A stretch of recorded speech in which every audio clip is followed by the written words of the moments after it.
Now you fucked up! Hello and welcome to my patch 7.0 Havoc Demon Hunter guide. This guide is written for the current Legion pre-patch and is geared towards players new to the class, raiding, or PvE in general. As this class will likely be my main through the next expansion, a follow-up guide will be created to discuss artifacts, further talents, set bonuses, so for the time being, let's just consider this guide to be a crash course. Let's get started by talking about what the Havoc Demon Hunter is and why someone would want to choose it over the plethora of other DPS you have to choose from. Havoc Demon Hunters are the new hero class in World of Warcraft that will finish our starting zone at level 100 and enter the world ready to raid. But what exactly do they bring to the table? Well, Havoc Demon Hunters boast solid sustained single target damage as well as high burst AoE damage, with little ramp up time and a pretty decent raid-wide cooldown in the form of darkness. Aside from the solid numbers that the class can pull off, another harder to quantify benefit of playing a Demon Hunter is their mobility. Able to dash, leap, and glide across encounter areas, this is a great way to avoid mechanics and maintain high DPS uptime on moving targets, which is usually a struggle that melee DPS have. No one class can have it all, however, as Demon Hunters are quite squishy, especially in the pre-patch. Lacking strong personal survival and healing cooldowns, meant to be offset by the fact that the class's high mobility is meant to be used skillfully to avoid damage whenever possible.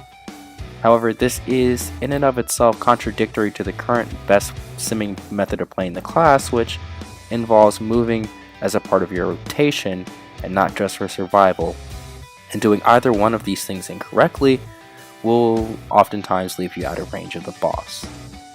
Let's now take a look at some of the core abilities of the Havoc Demon Hunter and how they synergize with one another to form a rotation. In doing so, we'll touch on the core kit, as well as the resources and proper cooldown management. Havoc revolves around a very simple to understand model of resource management. Havoc uses a resource called Fury, which is similar to a Shaman's Maelstrom in that it's a resource that begins at 0 and caps at 100, is generated by using certain abilities and spent by using others. Fury generation is relatively consistent and is rarely ever passive, thus requiring a really active playstyle of constant building and spending to make the most out of the resource. The important thing to note from this guide, if nothing else, is that allowing your Fury to cap at 100 is the worst thing you can do as a Havoc Demon Hunter. For a second, just imagine your Fury bar as a glass, and the Fury being poured into it is like water, from a faucet that never turns off. If you let the cup fill up, any excess water poured from the fountain after that point has nowhere to go but down the drain. However, if you were to drink a small amount of water from the cup to make room for more, you would avoid wasting any water while keeping yourself hydrated.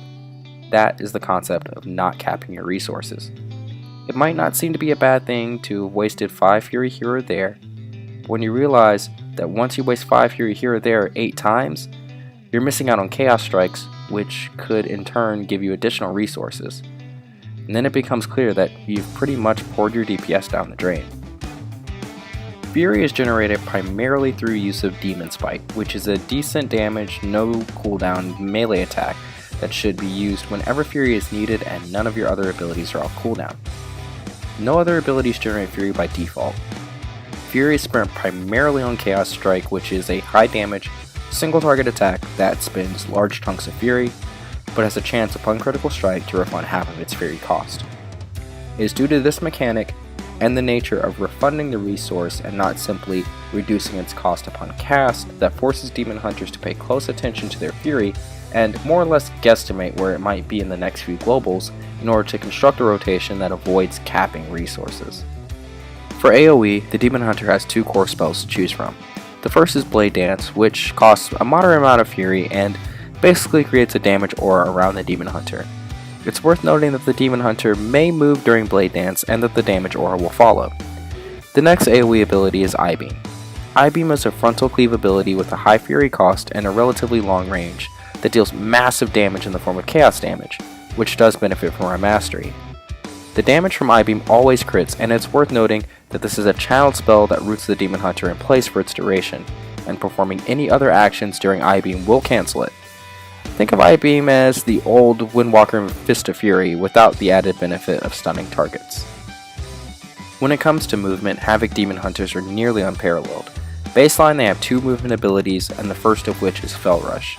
Fell Rush is much like a warrior's charge, except for the fact that it does not need to be targeted, meaning that it has no range requirement and it's much more versatile. Fell Rush also does a small amount of damage to all targets that you pass through while using it. This ability has 2 charges, so try to remember to keep 1 charge on cooldown so that you're not wasting the potential of having the spell recharge. This is similar to how we avoid capping Fury. Vengeful Retreat is the other movement ability. It's very similar to Hunter's Disengage, save for the fact that it deals damage to all targets around you before vaulting off.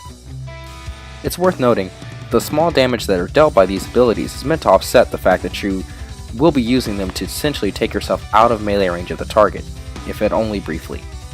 Don't hesitate to use these abilities whenever it's necessary to avoid mechanics or position yourself, and both abilities become more viable the more targets that you have around when you use them. When it comes to offensive cooldowns, we really only have one, Metamorphosis. During meta, you receive an additional 75% haste and an augmentation to 2 of your abilities. Chaos Strike becomes Annihilation, and Blade Dance becomes Death Sweep, which are pretty much just more powerful versions of the base spells. Since Metamorphosis only directly buffs your Fury spending abilities, the idea behind meta becomes to spend as many globals as you possibly can spending Fury and as few as possible to generate it. The haste buff is mostly nice to aid in this and to reduce the cooldown on your spenders. That being said, you really only want to enter meta at about 80 Fury so that you are just ready to spam Chaos Strike pretty much. In terms of defensive cooldowns, Havoc has 2. The first is Blur, our personal cooldown. Blur reduces the amount of damage that we take from all sources for a small window. This is what most raiders are going to care about, but it also gives you 100% dodge for a very small window as well. In my opinion, this is hugely underrated, especially in the pre-patch because it's really easy to pull aggro, especially since you're usually the first one to a mob or in a pack. So it's really nice to be able to protect yourself against melee attacks while the tank can pull off of you. Our big raid cooldown is called Darkness, which gives everyone within the radius a chance to avoid attacks for its duration. That includes physical, environmental, and magical damage. This is best used in stack situations where AoE is consistent, think something like Feast of Souls. It's also worth noting that since you should be near tanks most of the time this ability is activated, you can also reduce the damage that they will take as well. This ability might be a little random, but it's still a nice cooldown for DPS to bring to the table nonetheless.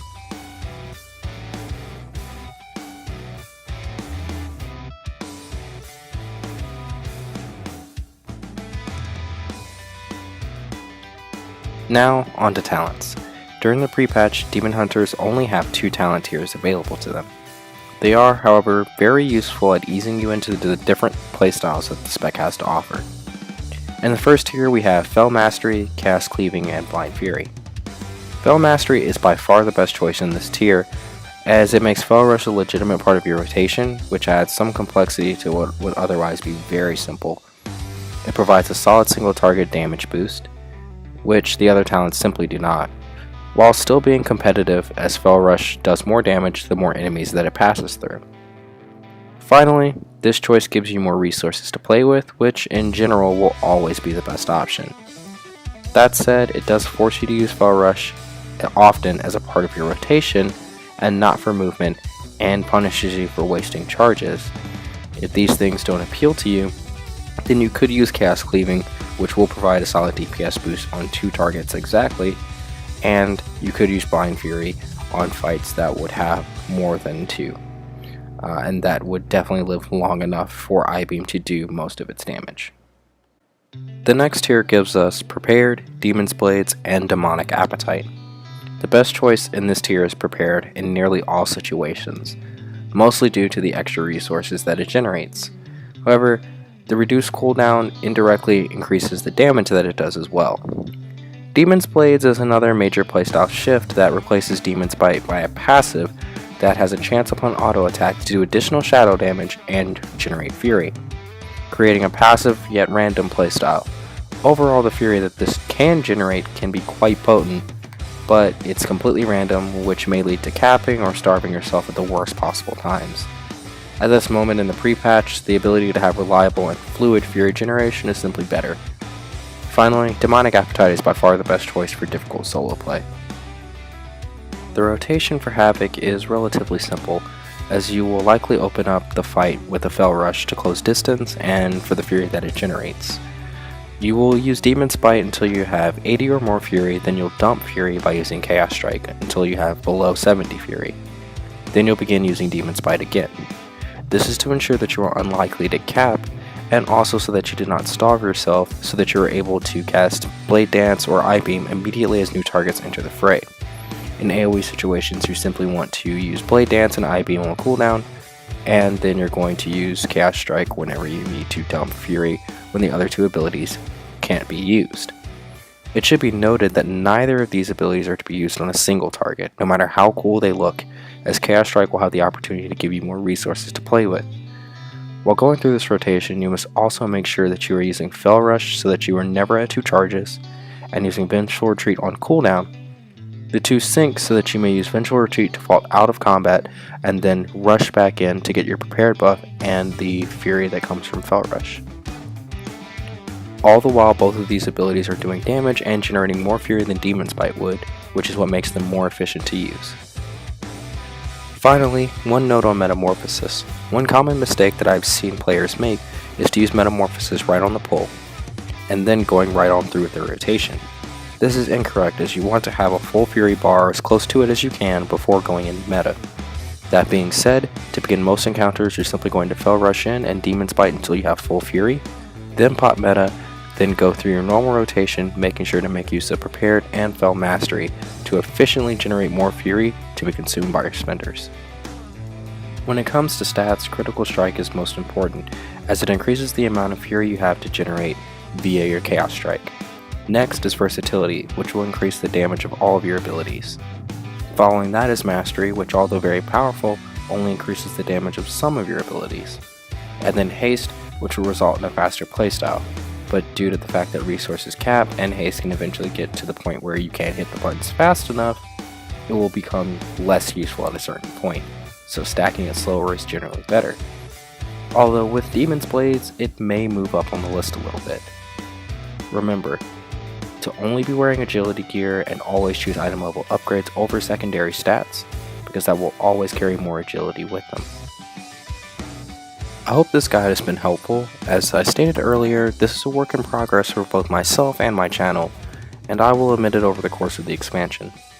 So with that being said, I hope you continue to join me, and please give a like and a subscribe to do so. Thank you so much, and have a good day.